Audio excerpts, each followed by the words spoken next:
cowbell. Get the people from the hallway. Thank you. Thank you. I like our cowbell has a very distinctive sound. It's not that we're saying anything by it, but but sometimes hurting people is just as challenging as hurting other things in nature. So it's okay. It gives us a chance, to. We don't have a school bell to ring or anything like that, so we just use cowbell. I don't know who started that tradition. Al, you've been around for a long time. I know you've been ringing that forever. So like that, I don't even know how long Tikvat David has had a cowbell sitting around there. 13 years. I just know that it's always been there ever since I came. And it's there for the ringing, for the time to gather people together. 13 years, Peter. 13 years at least. There you go. So there you go. So maybe somebody out there remembers when it was first initiated and brought in. 13 years at least. Okay. So, ladies and gentlemen, today I have a fun topic for you. I'll be honest with you. All my reading in Leviticus and all the readings that we've been doing in the Torah for the past few weeks have kind of put me on a certain wavelength, as I keep reading about all the sacrifices and all the purity rituals and the customs and traditions. And then we've been going through Pesach. There's so much that in Pesach that is purity related, sort of say. There's so much that is connected to all these rituals and customs of purity. And I make a joke a lot of times around Pesach as I stand in my kittel that I am not a butcher and I'm not a doctor. I didn't come here to give people shots because they're like, how come this guy is all dressed in white, right? And I kind of look like a doctor in that little doctor or scientist coat, right? My kittel is funny like that. So that I tell them to be at ease, that I'm not here to give them shots. But there are so many purity customs, things that we do. Anything from washing hands to even dressing a certain way, or even the way we handle things like afikomen and things like that. That is all connected to the purity customs. And I will talk about it in a variety of different ways. And I actually kind of struggle of how to structure some of these teachings. I wasn't sure if I should begin with Pesach and Afikomen, or I should begin with something else. Should I go into the hand washing, because everybody kind of knows about that? And of course, we were reading today from the hand washing passage in our Bechar Shari, and I'm like, oh man, I should have structured my notes that way, because at the last moment I decided to flip some things around. But that's okay. We will get there anyway, and you remember it. So hopefully this is a familiar picture to some of you, by the way. This is the Kotel, those of you who recognize it. And there's a washing fountain. I remember when they installed that, and some wash cups right there. So this is an important feature. Actually, I'll be using this slide quite a few times. So let me begin by saying that Jews have very many peculiar customs and traditions, and I realize that a lot of what we do is customs and traditions, and many times our ways of life are misunderstood. They're laughed at. Sometimes they're mocked. I mean, I'm used to that. That happens from time to time. People see tzitzit hanging around, and they're like, "What's wrong with your clothes?" Why are the corners of your shirt fraying that badly? Things like that. Or one day, this is my favorite one. I was traveling somewhere in the mountains of West Virginia, and of course, somebody saw my kippah, and they asked, "What is that beanie on your head?" After that followed, "Is it to keep the horns hidden?" Yeah, that's for real. I had to take off my kippah and show them no horns. For real. We are people just like everybody else. We're not hiding anything under that beanie. Yeah, I mean, somewhere out of all places in Mountain West Virginia. Okay, nothing on West Virginians, by the way. But it had to have happened there, among the mountain people, okay? Yeah, so some people laugh at this, and people mock, and a lot of it has to come from misunderstanding. People don't understand, and what's weird or strange or unusual to them, sometimes people just kind of laugh it off, right? So I'm used to that, but I also don't mind explaining our peculiar ways to people who honestly wish to understand. There are people who just want to know. Food laws and purity are often at the very top of the list of questions I get. I get all kinds of questions thrown at me. So here's some like, why do Jews make a big deal about avoiding certain foods? I get asked that all the time. Why do Jews wash their hands before prayer or before a meal? What's this big deal about having to wash hands incessantly? Why remove chametz for a week? People who celebrate Passover or people who visit the Passover Seder for the first time, they say, what's this big deal about removing chametz? Why are you so particular about it? It's not just about yeast or leaven. It's about everything that has any sort of way connected to yeast or leaven or fermentation of any sort. So why do you go all out? So people ask these questions. These are all questions that have to do with purity and really customs and the ways in which we practice purity laws and the way we try to fulfill the commandments that God has given us that concern these issues of purities. And purity, honestly, is one of the most confusing and one of the most often misunderstood topics. And the reason is because people often hold to their own ideas on this particular matter. People are not blank slates. Long before they read the Torah and encounter the list of purity commands, people already have an idea in their mind what's pure, what's impure, what's right, what's wrong, how one should approach life. The truth is we're not blank slates. So when we encounter these passages in the Torah and they're so culturally driven, a lot of times we don't get them. They seem completely unnecessary. They seem over the top because their intent and their purposes are not clear to us. Truth is, the Torah doesn't always spell it out. It tells us to do all these different things, but it doesn't just always say, okay, this is what it means, that's why, or this is what the symbolism behind all this is. But there is a lot of symbolism. People ask me, will abstaining from eating something truly make me a better person? Like, how does that make any difference? Is a substance of some sort that I eat or don't eat, is that going to affect me as a human being, that I'm going to be a better person? Is this what this is all about? Just abstaining from certain foods somehow makes you better? How does that praise God? How does that honor Him? Me eating or not eating something? Is that real? And so people ask me questions all the time like that. And that's because there is a disconnect. Why these things are done? What is the point behind it? What is the purpose behind it? And there is a much bigger purpose. There's not an easy way to explain it.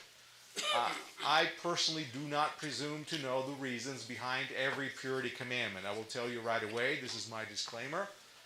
But I will say that studying this topic, it did help me understand some bigger ideas behind the commandments that are not given much explanation in Torah.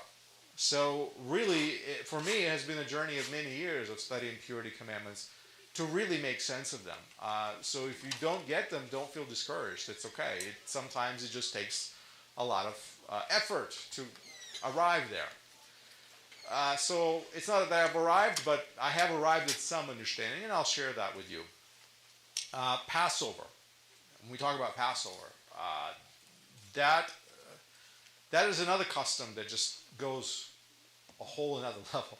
Passover assumes the observance of all the purity laws as it is, but it takes it to a whole new level by telling us, on top of all the things that we're already doing, now to remove leaven from our midst. And most people struggle with just everyday stuff. And so why? Why now we have to remove all leaven, all yeast, everything? And the truth is, the answer that we're given, and the answer that I think most of you already know, is because it is a symbol. Leaven is a symbol. You realize that eating leaven is not going to make you a bad person. Why? Because we eat it all the other days except that 1 week, and somehow it's not harming us, it's not destroying our lives and perverting us in some strange way. So it's not bad to eat leaven, but it is just considered not to be appropriate for this 1 week.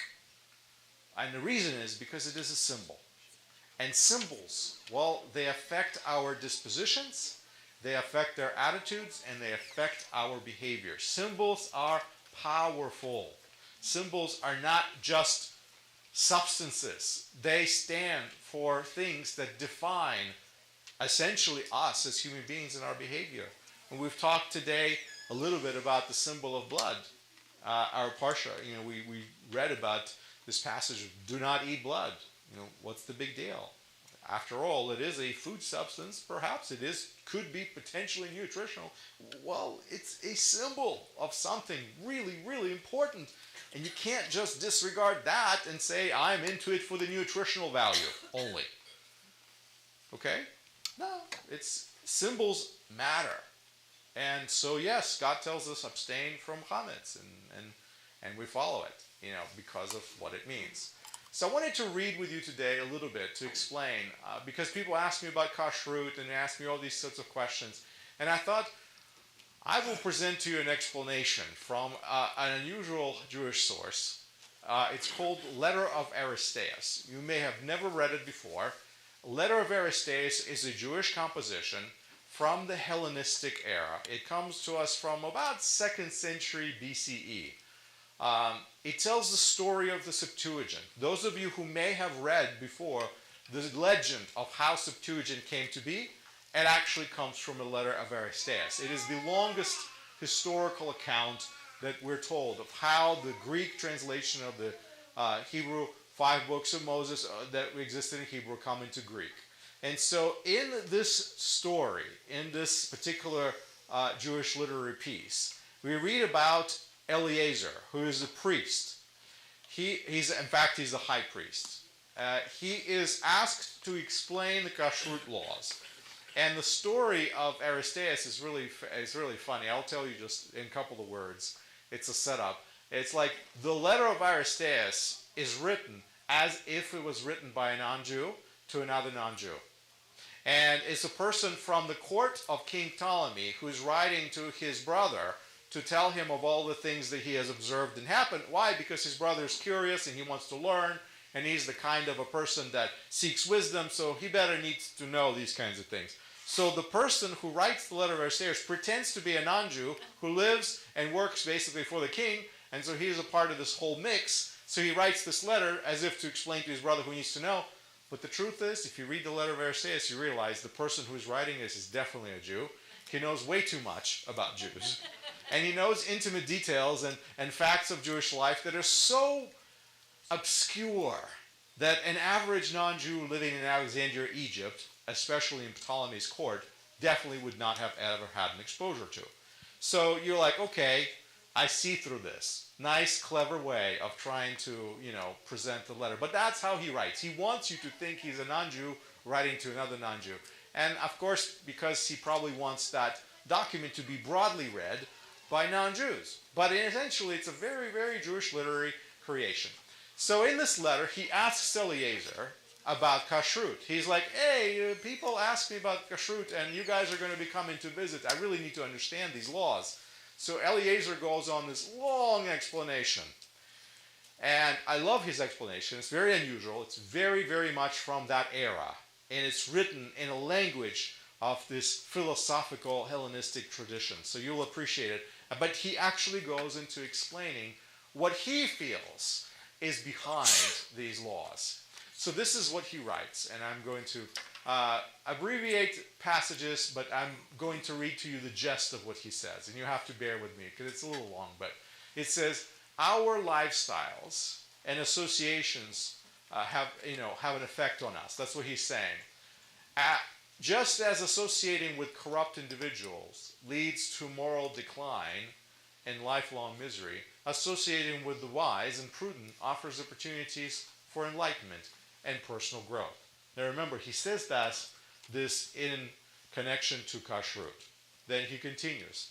Our lawgiver, he explained, established the principles of piety and righteousness, emphasizing them not only through prohibitions, but also through examples. And he actually believes that the laws of kashrut are an example of how we are to behave as human beings and how we are to discriminate between things that are good and things that are bad, things that are helpful and things that are harmful.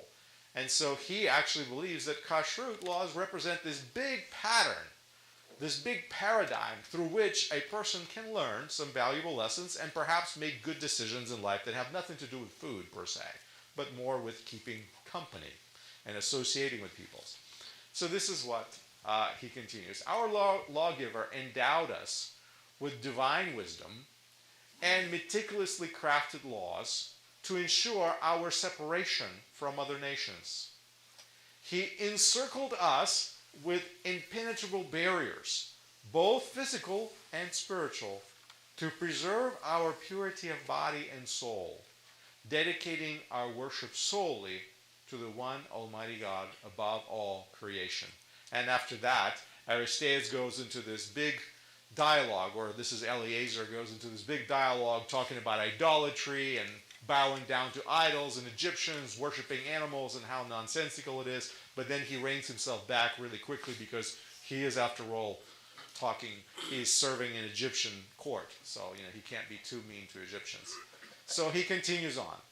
And this is Eliezer. For us, worldly pleasures hold little significance, as our lives revolve around the sovereignty of God, to safeguard against corruption and the influence of impure influences. Our laws dictate strict regulations governing what we consume, touch, hear, and see. So you can see it's not just about what you eat. He goes even further. It's all about touching and hearing and seeing. While all things share a common nature, they're just substances, right? Our abstinence from certain practices and indulgence in others serves a deeper purpose, rooted in righteousness and the pursuit of virtue. So let me unpack what this, very sort of say philosophical explanation really means.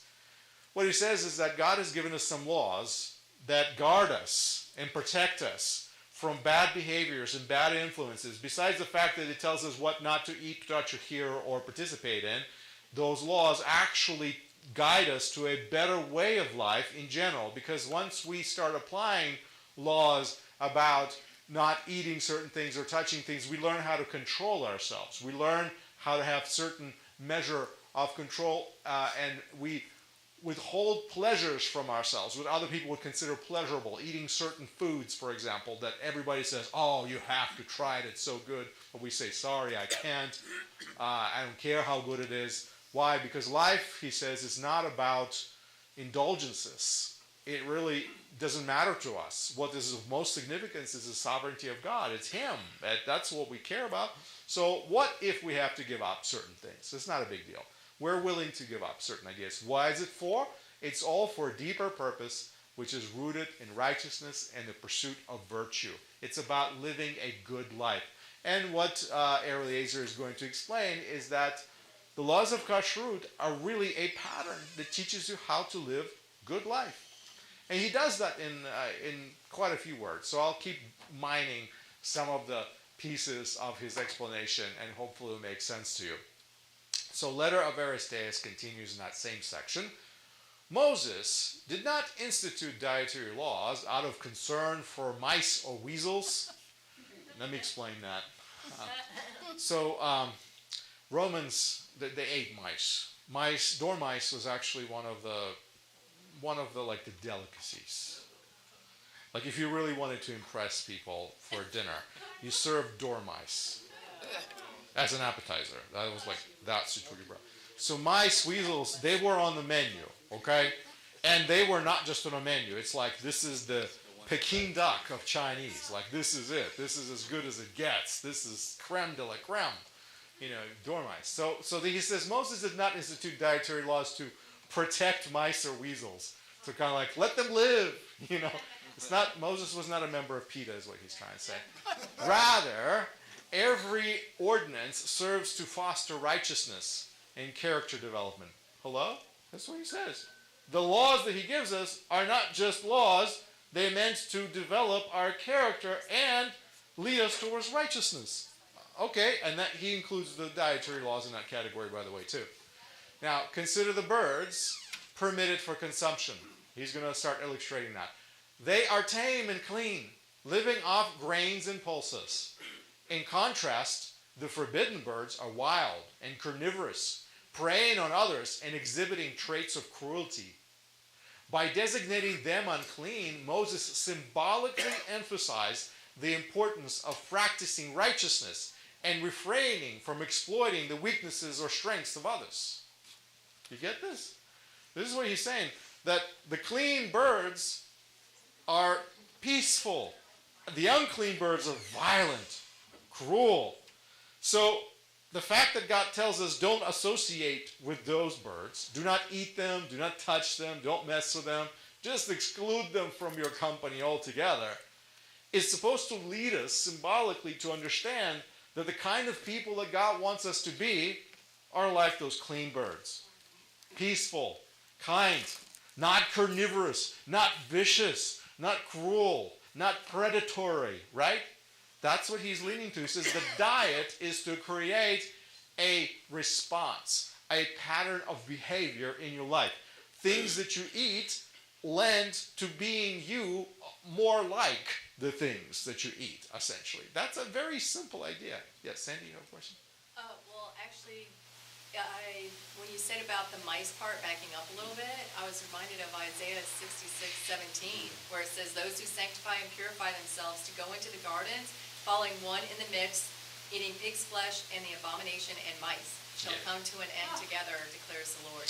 Yes, Isaiah has quite a few verses actually that talk about God's people being cursed in dispersion and slavery, being subjugated by the nations, actually being forced to eat some of these things. They don't even like it, but guess what?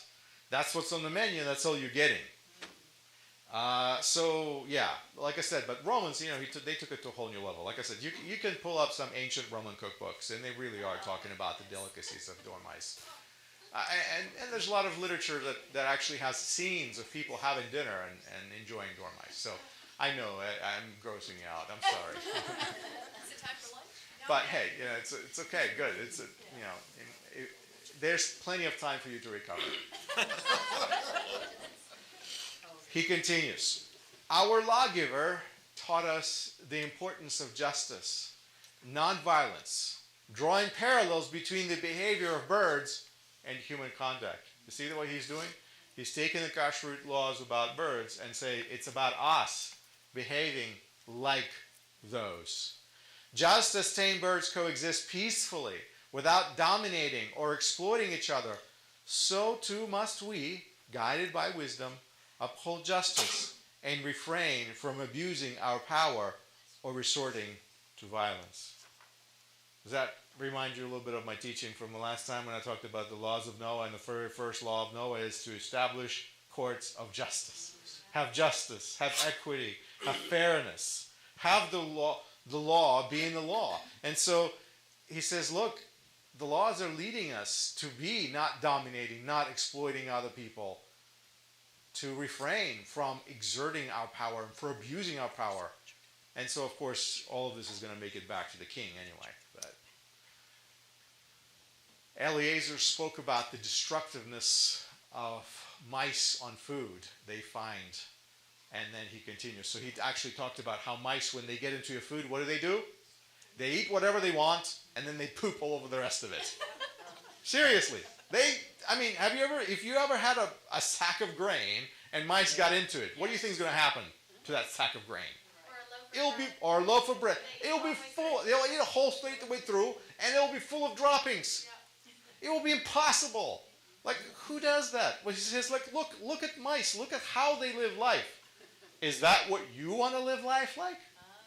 Essentially, he's talking about the destructiveness of mice and weasels and like how these creatures are so unclean. Then he continues, given the unsavory nature of these unclean animals due to their habits, it's prudent to avoid them to safeguard our own character.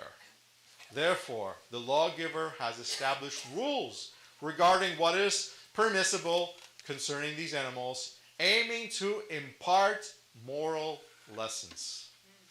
The criteria of having a divided hoof and separated claws serve to remind us to discern our actions with a view of practicing virtue.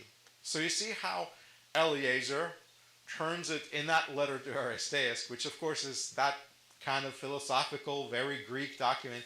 He turns the laws of kashrut and explains them in a very non-traditional Greek-like way. But it's all reasonable. It all sounds like it makes sense, right? Because remember, Greeks are into reason and logic. That's what philosophy is about. So he's being very philosophical here in explaining it but it's all about virtue. It's all about practicing living good life. And guess what? There's tons of streams of philosophy that will tell you that living good life is the ultimate goal, actually, in human existence. So we're told to avoid them. Why? Because these unclean animals, they're just not giving us really good examples to live by. So if we avoid them, we're avoiding them because we don't want to be anything like them at all. And so all these criteria of like divided hoofs, for example, they're there, for example, for us. We're supposed to learn from them. And it's about moral lessons that we're supposed to learn. So while many indulge in promiscuous behavior, defiling themselves, even with dishonoring their own family members, we have been kept apart from such sins. Now he's talking about some behavior that was practicing in the Greco-Roman world. By the way, in the section of Leviticus that we're reading right now, it talks about forbidden family relationships, by the way, right? Leviticus 18. It lists category upon category of which relations are just illicit. Why does Torah need to list that again? Well, for the same exact reason why not eating blood is said. Because people were actually doing this stuff. And Torah is saying, no, this is not the right way to live.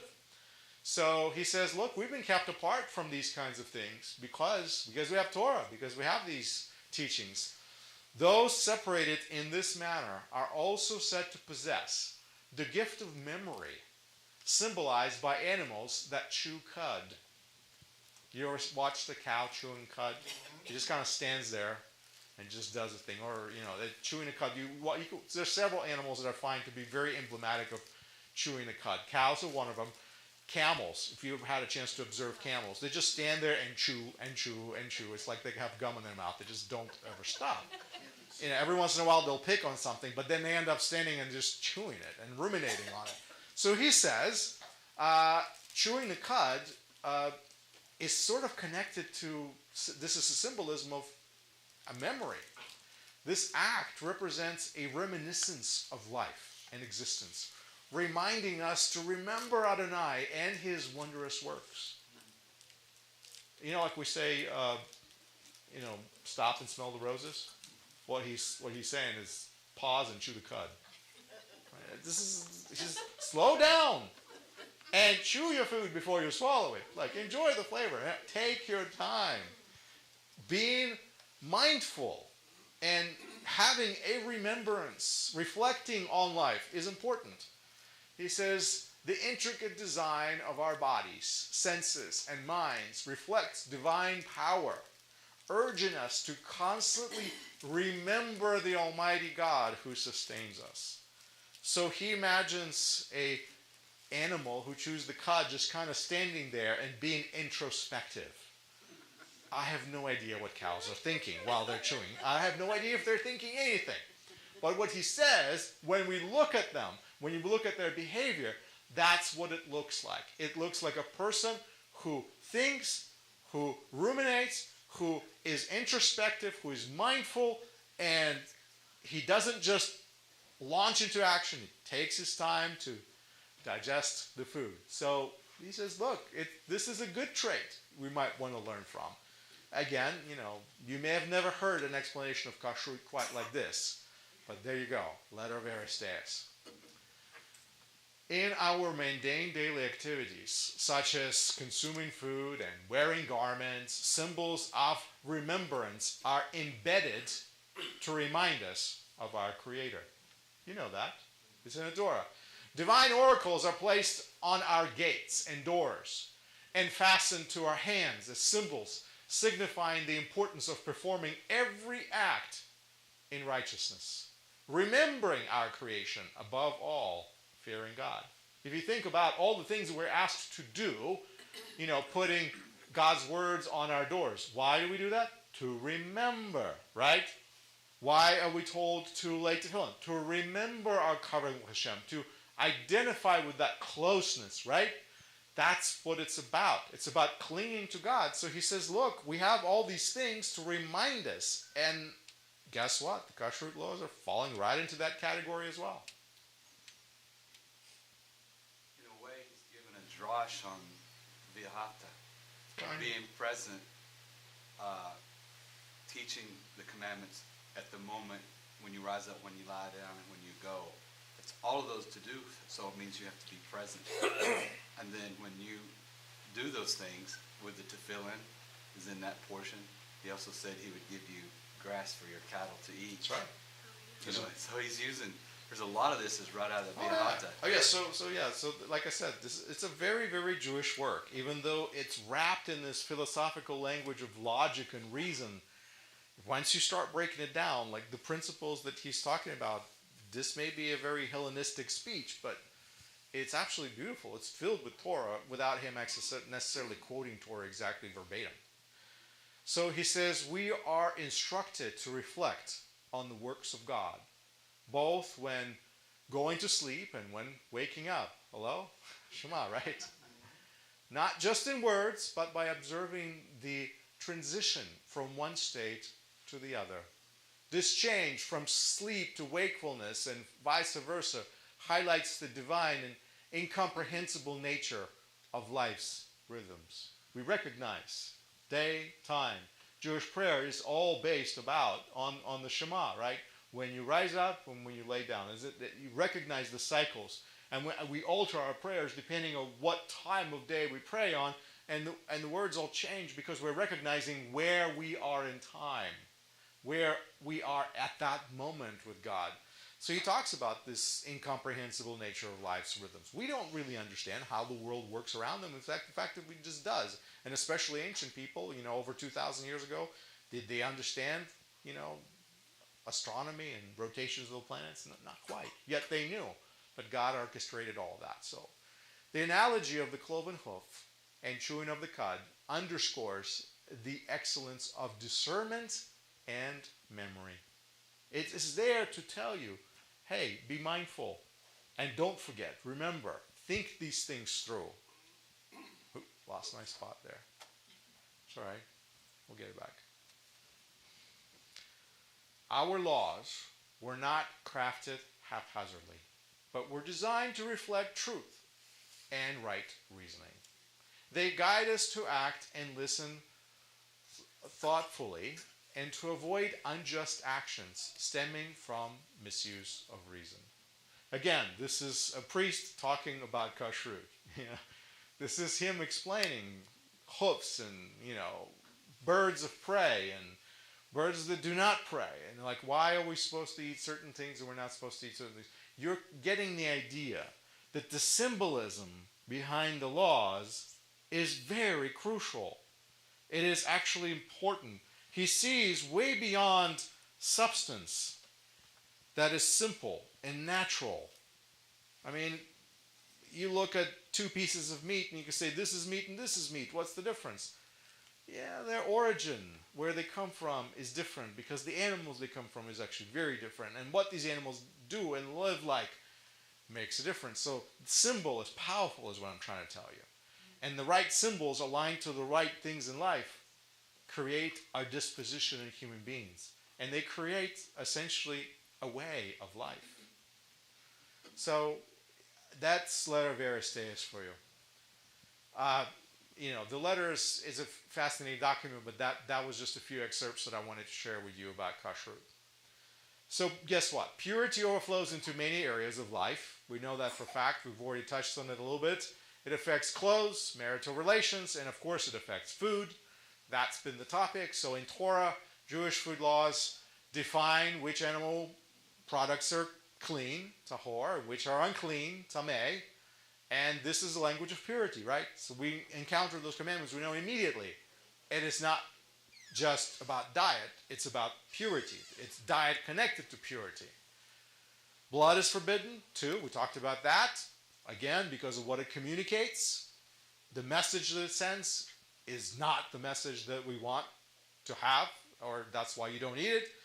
When it comes to Passover, there's an entirely new level of purity because now chametz is defiling. And this is where I want to take you down the road. I mean, this is like Alice in Wonderland, okay? We've been so far traveling to the rabbit hole. Right now we're about to go into the rabbit hole and just see how weird the journey gets, okay? Because there's the surface level of these things, but now we're adding things like chametz, and we're getting into customs and traditions, and customs and traditions are reflections of our best understanding of what Hashem is all about, and that's trying to live a holy life the best way we can, and sometimes we just find these creative ways. So So bidikat chametz, those of you who know the tradition of removing seor and chametz, is a commandment. Okay, pick a place. Deuteronomy 16:4 is a good one. But what is chametz? We talk about chametz. We talk about removing chametz before Passover. Technically, it is any fermentation agent. It is any yeast or yeast-like substance, which Torah defines as seor, sour, literally. That's my easiest, simple translation of that, sour. And that's a very broad word. And this includes bread and all similar products that are related or connected in any kind of way to bread. So guess what? Like I said, this is where it starts getting complicated. So why remove all flour and pasta and grain products from the house entirely? Because we're told to just remove the chametz, right? Just the sour. But no, we remove pasta and all these other grain products. And this is where this new idea comes into the sphere of our understanding. It's called siyag leTorah. It's a rabbinic idea. It is a fence prohibition intended to protect us against accidental fermentation. It's a fence. It's a protection. Though we are told to remove sour, items can easily and naturally ferment and go sour on their own, can they not? We realize that. Products can do that. They can turn. So that's why removal of things that technically are not sour and do not have active leaven in them is also done. This is siyag leTorah. And you have seen this already discussed in Aristeas, where he says God has surrounded us with all these fences and he made us all these barriers, and some of them are so impregnable. Why? So that we can stay close to righteousness and not venture into things that we're not supposed to go into, is to protect us from transgressing Hashem's laws. Now, people can say that these fences are not desirable, but if you recognize them as fences protecting you from something that you do not want to go into, then they're not so bad. Again, it all depends on how you look at the fence. Is the fence there to protect you, or is there to hold you away from things you want to do, right? And if the things you want to do are righteousness, then staying behind that fence is just fine. So that's the logic I want you to realize. So when we come to Passover and chametz and all these things, what about kitniyot? People ask me all the time, kitniyot, now how do you get to that? What's wrong with rice and beans? According to Ashkenazi Jewish tradition, there is a category of foods that should not be eaten on Passover. And those are rice, corn, soybeans, all other beans, peas, sesame seeds, and etc. These are all determined and called kitniyot. That's the word. So maybe you've run into this before. Please keep in mind, this is Ashkenazic tradition. This is what we call a minchag. Minchag is a custom. Minchag is something we do because we started doing it a long time ago, and we think it's a good idea. So, a custom of kitniyot, it was developed in Europe in the Middle Ages. That's about how far the prohibition of kitniyot goes. Which is why Sephardic Jews never abstain from such items whatsoever. It's a European Jewish tradition, okay? Just like making a cloth mantle for a Torah scroll instead of keeping it safe in a box. You realize Sephardic Jews keep their Torah scrolls in a box. Ashkenazic Jews wrap them in a mantle. Now, which is the correct way? Which is the right way? Who's going to say? You have one tradition, you have another tradition. Both of those traditions are trying to keep the Torah scroll safe. And they all do it in their own way. Again, this is called the minchag. So just like we don't want to tell Sephardic Jews, stop putting Torah scroll in boxes, get them out and get them on the rollers and cover them with cloth and embroider some nice messages upon them, like we do. We recognize it's a custom, it's a tradition that they want to follow. Why not? There's nothing wrong with it. This is their choice. It's a feature of culture. So guess what? Not eating kitniyot is a feature of Eastern European, European culture generally, Eastern and Western for that matter, and it goes back to Middle Ages. So it's not like Jews have always been not eating kitniyot. It's just something that got started, and now it's a thing. So that's why. Now, that's not where it stops. Like I said, the rabbit hole just keeps on going. What about vinegar? How about this one? Many people are confused about vinegar, so let me set some records straight. In Hebrew, vinegar is chometz. Look at that word. Chometz. That's how you say vinegar. Guess what? Very close to chametz, which is not to be confused, because it's not the same exact word. The difference is that vav right there. See, after chet, there's a vav in the word chometz. Doesn't exist in the word chametz, which is leavening agent. Two different things, but it sounds a lot alike. Okay? It's like flour and flour. Can I give you a bag of flour, or can I give you a bouquet of flowers, right? Yeah. It sounds the same, but it's not. And that's why people get confused. You know, chometz, vinegar, is not made from grain, unless you're talking about malt vinegar, particularly. It usually doesn't make from grain. So where we make it out of? We make it out of apple cider or grapes. That's what vinegar is typically made out of. And guess what? Yes, vinegar is kosher all the time, unless it's Passover. Then it has to be kosher le Pesach, like everything else. And that's what I said. It gets really, really interesting. Removing vinegar from food during Pesach is another siyag leTorah, a fence law, because according to the Orthodox Union, I got it straight off of their website, vinegar might have been made on the same equipment that contains chametz.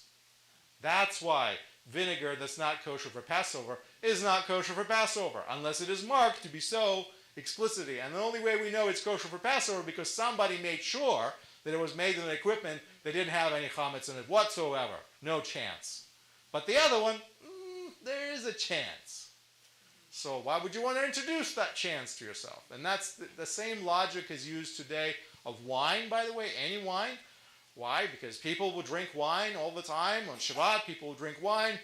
Wine, vinegar, it's essentially the same thing. But on Pesach, we don't drink wine unless it is marked kosher for Passover. Why? For the same exact logic. Because it just might have been made in equipment that has not been chametz free. And since we're trying to have everything chametz free, why would we not make sure that our wine is chametz free? So yes, it created a wonderful industry of kosher for Passover wine. So that it's a whole new level. Yes? So I want to go back to one of the other pages. I Sure. thought that fermentation was a banned category for Yes. Passover in general. Yes. So all these products you've listed are fermentation in one form or another. Yes. I'm not talking about the beans, but this. Yeah. Vinegar, scotch, liquor, Yeah. all of that is a form of fermentation, which is generally is banned. Right. So things like vinegar, scotch, you know, that they have gone through a fermentation process. They're no longer fermenting. Hopefully. That's not supposed to be the continuous state. Otherwise, all of our scotch bottles will start combusting and exploding. But that's what happens. So when you know it, and if in case of like things like whiskey, it's been distilled and distilled and distilled, and who even knows how much grain there actually is in that? Things like that. So yeah, it's questionable. But technically speaking, people try to stay away from these things. Why? Because it is siyag leTorah. It's a fence. It is designed to protect us from transgressing into a territory that we don't want to go into. And if that's what is intent of our hearts, is not to move in that direction, then the fences are a good thing. That's why they're put up there. Yes, Cindy? You go ahead. Go ahead. She wants you to go first. Go yeah. ahead. Thank you. I have a question about leavening. I Yes. removed baking soda along with the chametz. And yet I bought Passover, gluten-free matzo ball mix, Manischewitz, and it had baking soda in it. Yeah. Baking soda is actually fine. So baking soda is not And something I that you assume can have a that it's rising a agent. leavening because you use it when you make bread. Right. And so I could have kept the baking soda You could have. in the kitchen. You could have. Baking soda is a rising agent, but it's not technically leavening. It helps things puff up, but it doesn't make things sour. So, That's the okay. difference. So- Yeah. Yes, Sandy. We saw some boxes, matzah boxes, that said not kosher for Passover. So I Yes. was wondering, like, it's a matzah box, you know, it looks like all the other ones, but Yes. not kosher for Passover. So what There's would that matzah be? for everyday use, When- and there's matzah for Passover. Matzah for Passover is made on a special equipment, especially designated for that purpose. Some matzah is made as matzah shemora, particularly that it's actually being watched, and it goes through a very quick process. I mean, it's made speedy way. Why? Because fermentation occurs naturally. So in Jewish tradition, 18 minutes is your window of time to make that matzah. Otherwise, it's still good matzah, but it just might had enough time to get some leaven going in it. And that's the idea. So yes, come here. So, as far as the kosher for Passover, not kosher for Passover, is that just referring to your Seder? But you could use it for like the unleavened bread rest of the time, or is it just mean it can't be used? So when people say Passover, what they really mean is the seven days of the Feast of Unleavened Bread. They mean the whole entire period of time. So it's the whole season that we celebrate, the idea that we're supposed to be leaven-free. So the reason why some matzah, even though it is unleavened bread, it could possibly contain some, and it wasn't made on equipment that's been sort of, say, prepared for Pesach. Yeah. That's really why. Again, we're talking about Siyag Torah. We're talking about a fence. We're talking about an extra layer that is designed to protect us from accidental falling into a territory that we don't want to fall into. So, it's probably not the right time to introduce this, but I want to get it out of my head while I can still make sense of it. So, I understand, I mean, this has been really good, and I understand, I mean, I see the benefit, but, you know, sometimes someone puts up a fence that encroaches on your freedom, on what is legally yours. And if God gave us all this, you know, is legally ours, the fence is not necessarily a good thing, you know? I mean, I'm not saying. I understand your logic. This is not the first time I heard Well, then- a question of that variety. Yeah, I mean, No, I understand. Your question is very real. There's a balance, right? So there are possibility of some fences. I mean, I don't like to say that we kind of, God limits our freedom. So we choose to limit our freedom by saying, God, we acknowledge you. You're one true God. And you gave us commandments. And we take on those commandments. Why? Because we're your people. We just limited our freedom big time. well, that's the original fence. Yeah. But I mean, I'm talking about, In your- but now there are precautions we take, right? Things like that, and that you do this all the time in life. You do this all the time. Why do we tell our kids not to hang out with certain kids? Don't hang out with them. Like, it's not like, oh yeah, there's a murderer walking down the street. Well, that one you don't have to hang out with, but that one who could possibly be a murderer next week, that one you can hang out with because he hasn't been convicted yet. You see what I mean? We just kind of look at them and say, just stay away, because this is not going to lead you in a good direction. So we're out of abundance of caution, essentially. We create these guidance borderlines. We create our own fences. We put up our own walls to protect from that which we deem harmful. Every single parent does that, and there's a million ways in we do that, especially as parents, because we're so protective of our kids. But think of it this way. So if that helps you, if not, I'm going to show you some more quotes, and we'll talk more about fences, because I'm way far not done with that topic yet. I noticed this year, I don't know why I haven't noticed before, but this year, that when I bought matzah, it's kosher for Passover, but not for the Seder.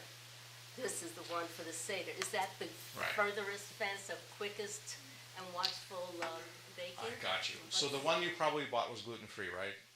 No, it was No? regular matzah too. Really interesting. So again, there's these new categories, because the matzah production companies are now trying to be very accommodating to people who are truly gluten-free, who need to eat a certain diet, and it's very difficult to have what I say halachically kosher for Passover matzah and be gluten-free. It's like it physically does not work. So what do? Is they say matzah style cracker, which is kosher, but it's not to be used instead of matzah halachically, because technically it's not matzah because it's made out of potato.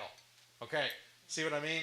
And that's what they're trying to do. They're going to say there's all these substances in there that is not what matzah is supposed to be. So they try to come up with some kind of a labeling that's really creative and trying to be precise and still give people a chance to eat something that looks like matzah, feels like matzah, tastes kind of sort of like matzah, yet actually it's not bread I'll have at to all. review my boxes. You have to review your boxes, yeah. So, that's really what it's about.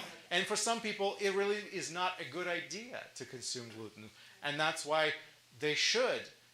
Jewish halakha states very clearly, your health is preeminent. Yes, there are commandments of things you should and should not do, but your health trumps it all. And so you got to do what you got to do to protect your life and health. That's more important than eating matzah. Yes, you're committed to eat matzah on Passover, but if you can't, you can't. If that's going to kill you, then let's not do it. Her matzah box was not gluten-free. It was just normal. Right. matzah. So again, I don't know. Without examining the labels, I'm telling you what it's about. I'm guessing here. So you have to bring a matzah for further inspection. Danny. Sometimes the matzah will have an additional item in it, like onions or salt or whatever, and then it's deemed not kosher. Yes. Yes. Because again, it's not designed to be. Because Passover matzah is meant to be plain, simple, boring. Right. That's just what it is. I Yeah. think the Not reason that it's supposed to be not is tasty. because it has And then- potato. And then on the fence subject, we can't forget that when Messiah did, Matthew 5, basically everything there Right. is It's a fences. fence. Yeah. Matthew 5, 6, and The 7 whole is thing a is a big, fence. huge sermon full of fences. You're absolutely right. That's what it is. And I think I might have taught on that already here, but it's okay. I mean, I can repeat it at some time. Kim, you had something else? Nope. No? Okay. So I will talk to you more about fences, and we certainly can go through Matthew, and I could show you Yeshua building fences around commandments, because he certainly did that all day long, just as all other rabbis did in that era. I just wanted to point out, and maybe, this is also something to say about halacha, but it's not just fences, it's also to keep the community together as a separated from the rest of the world, Right. the nation. It's So- giving us unity, that at the same time, we're together bound in unity because we're all choosing to follow the same set of rules, essentially. But then at the same time, it creates a separation from the rest of the world, because there are other nations who are not us, who don't want to be with us, don't share the same values at all with us, and we really don't want to mix, because we need that buffer zone to be who we are. So, Yeshua said, he spoke very directly to certain rabbis who, one infamous phrase is, you strain at a gnat, Right. but you swallow a camel, right? Right. A camel's a pretty big unkosher animal. Right. A gnat's a pretty small one, right? Yes. So, if you really exhaust this idea, realize his point wasn't that you shouldn't strain at a gnat. It's that the point is that they're actually swallowing a camel, right? So he wants us to live consistently, and I kind of take this back to the Torah, right? God's law has a hierarchy. Yeah. The pinnacle of that is the Shema. Right. Right underneath that is how you treat your other people. And everything else cascades down from there, right? So the oral Torah, everything else, that's at the bottom of the pyramid. It's not that it's not important. The gnat's important too. Right. But the point is, Don't forget the camel. they were focusing so much Yeah. on the minutia Right. that they were swallowing the So camels. when Yeshua said this, he specifically said there were trends within Jewish life at that time that were very concerned with some of the very, very minor aspects of Jewish life. Now, they're important in the grand scheme of things, but as we look at them, this is actually a various subset of how we're supposed to live. And so, and they particularly, you're talking about Pharisees, they created that as the major. Perushim were known as separatists. That their name means separatists, because that's what they did. Because they separated themselves from the larger populace, because they've developed a way in how a Jew must live their life righteously and what laws they have to follow and in which order. And if you didn't, well, you weren't going to be hanging out with them. That's why they were separatists. That's why their name means what it means. So yeah, they've created this exclusive way, and perhaps that was not the best thing, and he did criticize them for it, and a number of things like that, and that's what that rhetoric in the Gospels you'll see. He's saying, look, there are important things and there are less important things, and you guys are focusing way too much on little things that are not that important. And so that was a common criticism that he's expressed, and he taught and demonstrated some of the teachings that kind of try to illustrate that, and perhaps we'll get into that. So like, places like the hand washing and things like that, so that we're talking about purity, so I'm going to go there. Yeah. Anyway, just not today, because we don't have enough time for that. But I did want to show you something. So what is this fence safeguarding the Torah? You can probably think of some fences that we put up, whether we just in our everyday life, we create these little limitations ourselves. There's no legal need for that, but we do that. Why? Because it's a practical way of protecting ourselves. That's just what we do. All these kinds of fences. Like, for a long time, I would have a fence. I would have one computer upon which I did all my bills, for example. All my electronic transactions that were monetary were done on a very particular computer, and that computer was not used for anything else, except electronic transactions of monetary nature. Why? Because that way, no way any internet website or any virus or anything can possibly affect that computer, because I only use it on those particular websites that have to do with monetary transactions, and that's it. It actually was a Chromebook, and that was it. I had a designated.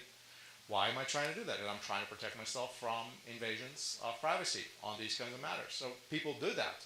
Why? Is that necessary? Absolutely, probably not. But is that a layer of protection? Yeah, it's a layer of protection. So we set up these fences, and they safeguard us. So this is what Rabbi Akiva says. This is Pirkei Avot. Rabbi Akiva says, joking and lightheartedness acclimate towards promiscuity. Actually, it doesn't say promiscuity in Hebrew. It says something. Irva. Irva means kind of like impropriety. Could mean nakedness. I don't know. It's translations are like that. They're translations. Tradition is a safeguarding fence around Torah. That's what Rabbi Akiva says. So look at that. This says Mesora seyag leTorah. So tradition, Mesora, is a fence around Torah.